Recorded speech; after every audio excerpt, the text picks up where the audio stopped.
This is one of my favourite dishes that I make regularly at home, and it's a Thai broth. The secret to this dish is using the really best ingredients. Sweet, sour, sharp, it has all those flavours that I love. I'm going to show you 2 recipes in one, how to make the Thai broth, and then we're going to make a lovely trout wonton. I'm going to add in a little bit of crab. It's going to work really well with the Thai broth.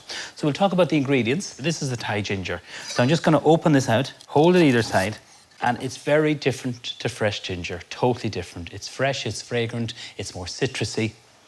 Yeah, it's beautiful, so it is. So I'm going to chop this into nice big chunks. Because in Black Lion, we don't have an Asian market, but I'm on the road a lot and I go up to Dublin and I just get a couple of packets of this and throw them into the freezer. So that's one piece of the ginger, lemongrass. Now, lemongrass is so aromatic, so beautiful. You cut it open like this, and just with the knife, you split it down the center. And the real flavour is down in the root. So say if you're poaching pineapple or poaching any kind of fruits, this works so well. So I'm just going to chop this again. We're going to release the flavour.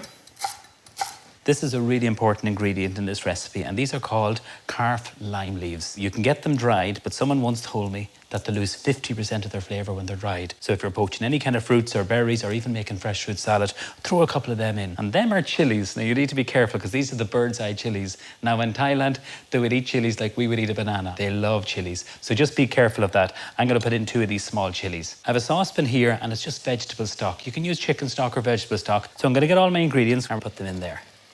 Now, coconut milk. This is the full fat coconut milk. We're going to put this in here. Gorgeous in a rice pudding. So if you're making a rice pudding, try a bit of coconut milk to finish it off. It's delicious. So scrape all that out.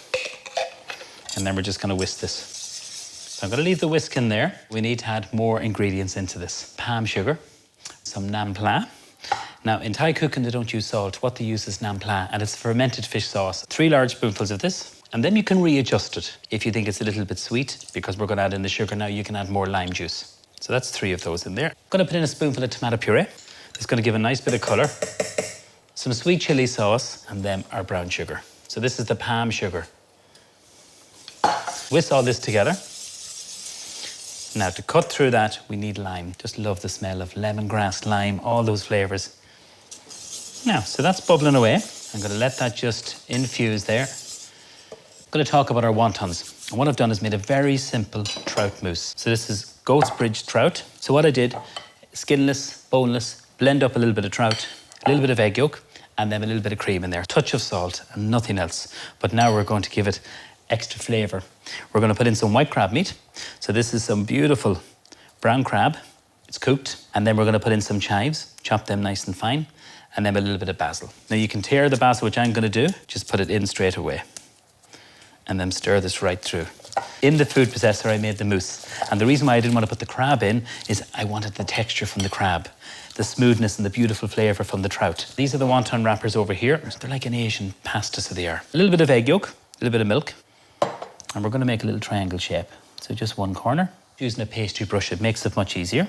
Try not to overfill them. Don't be tempted, oh, I want a really full wonton, because they will just leak out. Put this into the centre, roughly about a heaped teaspoon.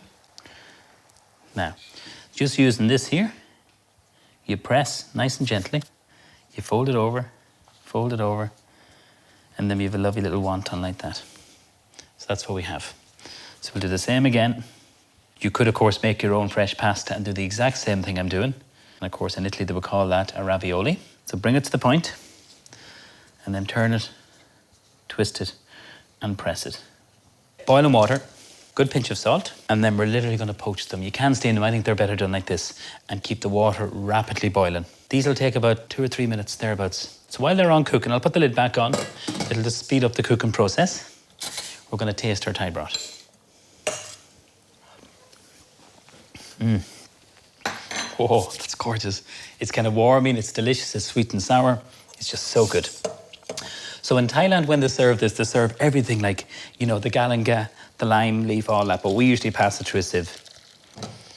So after a couple of minutes, the wontons should be beautifully cooked. We'll just check one to make sure. I'm going to put on the board. So the mousse should be cooked through. It's really, really soft, spongy, gorgeous.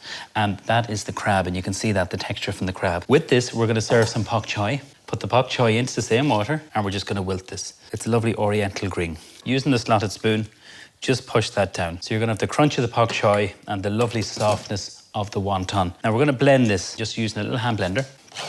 This gives a lovely lightness to this.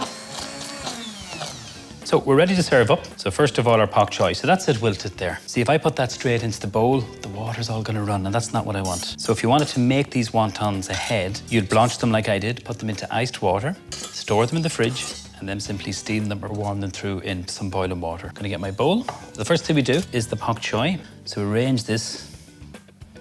So you see it's soft and you still get the crunch. And then our lovely wontons. I think I should give about 4, like that's quite a generous portion there. And then just using a soup ladle, completely cover this. You can actually hear the bubbles. Now, serve with a little bit of coriander.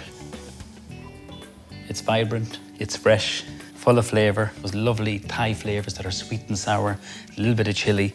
And of course, for me, the star of the show is that beautiful trout mousse. So that's the trout wontons with the Thai broth.